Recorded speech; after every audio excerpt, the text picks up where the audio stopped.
My dear friends, welcome to Rekha's Linguistic Launch. How are you? In the last video, we covered declarative, interrogative and imperative sentences related to advice and prayer. കഴിഞ്ഞ ക്ലാസ്സിൽ നമ്മൾ പ്രസ്താവന അഥവാ declarative sentence, ചോദ്യം അഥവാ interrogative sentence, ഉപദേശം, പ്രാർത്ഥന എന്നിവയുമായി ബന്ധപ്പെട്ട ഇമ്പരറ്റീവ് സെന്റൻസ് മുതലായവ പരിചയപ്പെട്ടു. Today, we will dive deeper into imperative sentences that give suggestions, instructions, orders, and requests. We will also take a closer look at exclamatory sentences to understand how they express strong emotions.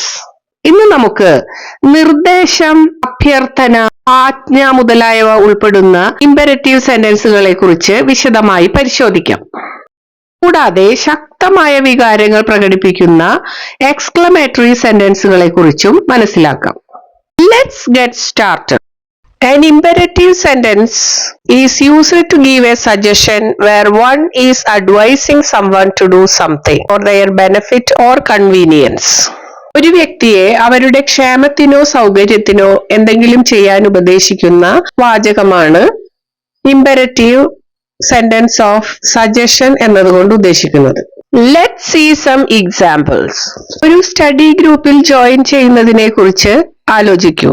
Think about joining a study group. കുറച്ചു സമയം വിശ്രമിക്കാനായി എടുക്കൂ. Take some time to relax. An imperative sentence of instruction is given to guide someone in performing a task or action.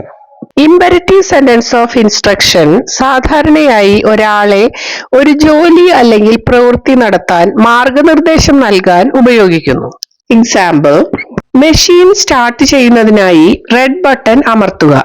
Press the red button to start the machine. ഈ റോഡിലൂടെ 2 kilometre പോവുക, പിന്നീട് ഇടത്തോട്ട് തിരിയുക. Follow this road for 2 kilometers, then turn left. An imperative sentence can also express an order, which is a command given by someone in authority. ഒരു വ്യക്തിയോട് കാര്യങ്ങൾ ചെയ്യാൻ അധികാര രൂപത്തിൽ ആവശ്യപ്പെടുന്ന തരത്തിലുള്ള വാചകമാണ് imperative sentence of order എന്നത്. Let's see some examples. നേരെ നിൽക്കൂ. Stand up straight. ശബ്ദമുണ്ടാക്കുന്നത് നിർത്തൂ. Stop making noise. An imperative sentence of request often involves a polite tone or the use of please to make the request less demanding.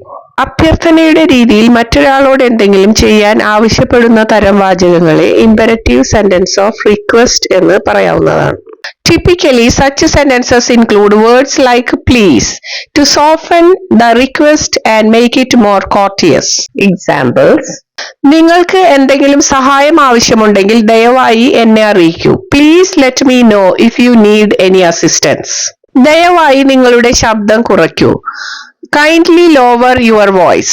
An imperative sentence is used to give a warning, urging someone to avoid danger or harm. മറ്റൊരു വ്യക്തിയെ അപകടത്തിൽ നിന്ന് ഒഴിവാക്കാൻ മുന്നറിയിപ്പ് നൽകുന്ന തരത്തിലുള്ള വാചകത്തെ imperative sentence of warning എന്ന് പറയാവുന്നതാണ്. എക്സാമ്പിൾ: അറ്റത്തു നിന്നും മാറി നിൽക്കുക. Stay away from the edge. നിർമ്മാണ സ്ഥലത്തു നിന്നും അകലം പാലിക്കുക. Keep away from the construction site. An exclamatory sentence is a type of sentence used to express strong feelings or emotions such as surprise, joy, anger, excitement or amazement. അത്ഭുതം, സന്തോഷം, കോപം, ആവേശം അല്ലെങ്കിൽ ആശ്ചര്യം പോലുള്ള ശക്തമായ വികാരങ്ങൾ അല്ലെങ്കിൽ ഭാവങ്ങൾ പ്രകടിപ്പിക്കാൻ എക്സ്ക്ലമേറ്ററി സെന്റൻസ് ഉപയോഗിക്കുന്നു. These sentences end with an exclamation mark. Exclamatory sentences ആശ്ചര്യചിഹ്നത്തിലാണ് അവസാനിക്കുന്നത്. Many exclamatory sentences begin with what or how to emphasize the emotion. Examples: ഇത് എത്ര അപൂർവമായ നേട്ടമാണ്.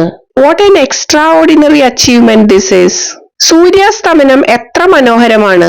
How beautiful the sunset is.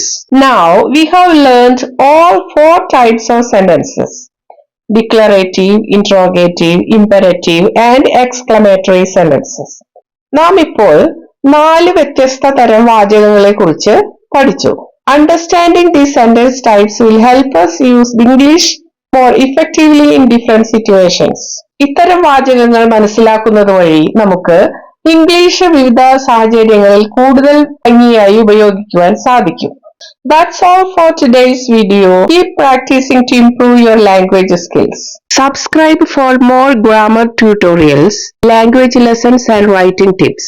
Comment below with questions or topics you would like to explore next. Share with your friends who want to improve their language skills. Thank you and have a great day.